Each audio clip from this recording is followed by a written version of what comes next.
Hello everyone. वो अच्छे होंगे, बेहतर होंगे, दिन बेहतर से बेहतर क्या होगा। Bipolar disorder. आज अक्सर लोग ये बोलते हैं कि मुझे डिप्रेशन है, बहुत कुछ है, लेकिन उसमें से एक चीज़ है बाईपोलर डिसऑर्डर। ये बाईपोलर डिसऑर्डर होता क्या है, कैसे होता है, पहले बोल दूँ।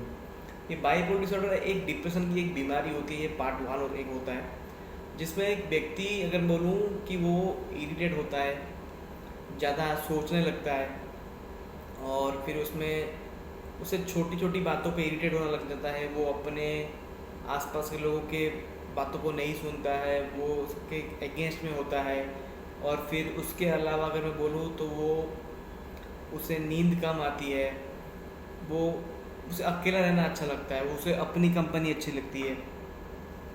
और ये डिसऑर्डर में एक्चुअली अगर एक बात बोलूँ तो इसमें ना क्या है ना, लोग खाली अपने ऊपर ही बात करेंगे। ये अकेले बैठेंगे, रोएंगे, रात को नींद नहीं आएगी, एक चिंता खाई जाएगी इनको।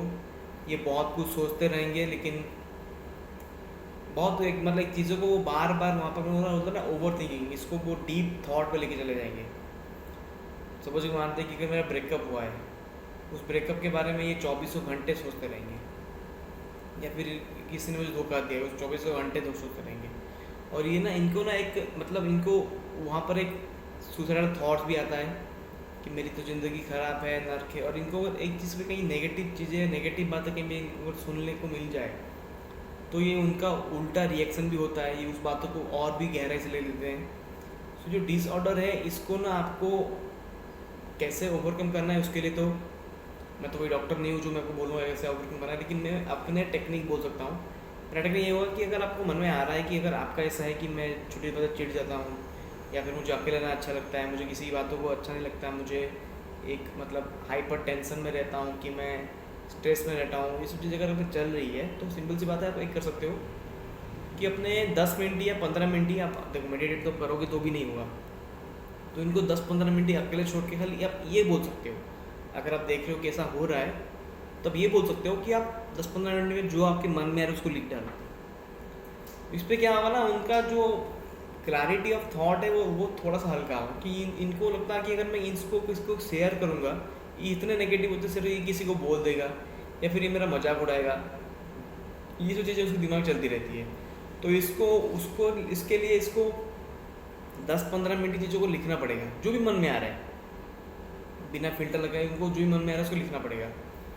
और फिर जो उसको लग रहा है कि यार मैं इस बातें शेयर करूँ ना शेयर ना करूँ, तो अगर इसके मन में चल रहा हो तब ये बोल सकते हो कि अगर तुझे शेयर करना है तो किसको शेयर करेगा और क्यों शेयर करेगा, तो ये बात उसे बोल सकते हो। और तुझे शेयर नहीं करना है तो वो पॉइंट भी लिख सकते हो। तो ये चीज़ें जब उनके आसपास में रहेगा, तो चलेगा। जो भी आपके आपके आसपास में हैं जो कि ये डिसऑर्डर पर चल रहे हैं, या फिर आपको लग रहा है कि मेडिकल टर्म में इनको साइकोलॉजी में जा रहे हैं लेकिन फिर भी नहीं हो रहा है, कुछ रिटर्न वर्ड में, क्योंकि रिटर्न में इनके दिमाग में जो थॉट्स चल रहे होते हैं ना, इसमें ये आपसे 10-12 गुना आप ज़्यादा सोचते हैं। आपको लग रहा है कि यार मैं पॉजिटिव हूँ, आप सोच रहे हो, लेकिन उसके दिमाग में वो जो आप पॉजिटिव सोच रहे हो, वो उसका वो नेगेटिव डबल ट्रिपल होता है।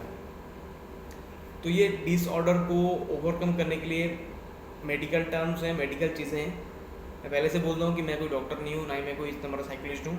जो मेरे एक्सपीरियंस है, मैं उस एक्सपीरियंस से बोल सकता हूँ कि आप ये चीज़ें कर सकते हो। इन चीज़ों से आपको थोड़ी सी राहत मिलेगी आपके आसपास जो होगा। लेकिन और अगर इसको लग रहा है कि मुझे इरिटेट हो रहा है, कि इरिटेट क्यों हो रहा है, उसको लिखने दो। उसको मत, उसको खाली ये बोलो जो उसे लग रहा है, उसको पहले एक बार क्वेश्चन से सपोज मैं मानता हूँ एक इंसान है जिसका ये डिसऑर्डर है, तो उसको लिखो कि तुझे इरिटेट क्यों लग रहा है, तुझे ज़्यादा गुस्सा क्यों आ रहा है, तुझे बातों को शेयर करने में डर क्यों लग रहा है, उसका रीज़न क्या, अगर तुझे शेयर भी करना है किसको शेयर करना है, अगर लग रहा है कि इसको नहीं शेयर करना है, क्यों नहीं शेयर करना है। ये सारे क्वेश्चंस को, पैटर्न को समझना पड़ेगा, वाई क्यों, इसको लिखना पड़ेगा। तो उसके बाद जब वो ये चलेगा, स्टॉर्म चलेगा, ब्रेन स्टॉर्म चलेगा ना, तो उसमें वो थोड़ा सा वो राहत की सांस लेगा। शायद आप अगर पिता माता हो, भाई हो, जिसको शेयर करना चाहेगा उससे आप शेयर करा सकते हो। लेकिन मैं ये बोलूँगा कि ये थोड़ा सा मेडिकल टर्म है, मेडिकल से ये गाइडेड, मेडिकल से ये आप गाइड लीजिए, क्योंकि मैं सिर्फ एडवाइस कर सकता हूँ, कि मैं उस श्रेणी का व्यक्ति नहीं हूँ कि जो मैं ये आइडिया लगा सकके बोल सकता हूँ। मैं बोल रहा हूँ कि ये चीज़ें थोड़ी सी आपको राहत देगी। अगर 15-20% भी राहत दे रही तो वो बॉडी बात है कि डिप्रेशन से जो लोग अभी डिसऑर्डर में चल रहे हैं। बाकी इसको आप करिए, all the best, keep hustling, keep working. And इसको, डिप्रेशन एक बीमारी है आज के दौर पे, कम से कम 10-15 करोड़ लोगों चीज़ें चल रही है। आप इसको ओवरकम करने के लिए कुछ कुछ चीज़ें ऐसे टेक्निक्स होते हैं उसको आपको करना पड़ेगा, जिससे वो थोड़ी राहत आपको मिलेगी। बाकी फिर मेडिकल टर्म में जो भी आप ट्रीटमेंट ले रहे हो उसमें आप सफल हो सकते हो। बाकी all the best, keep hustling, keep working and overcome depression. All the best.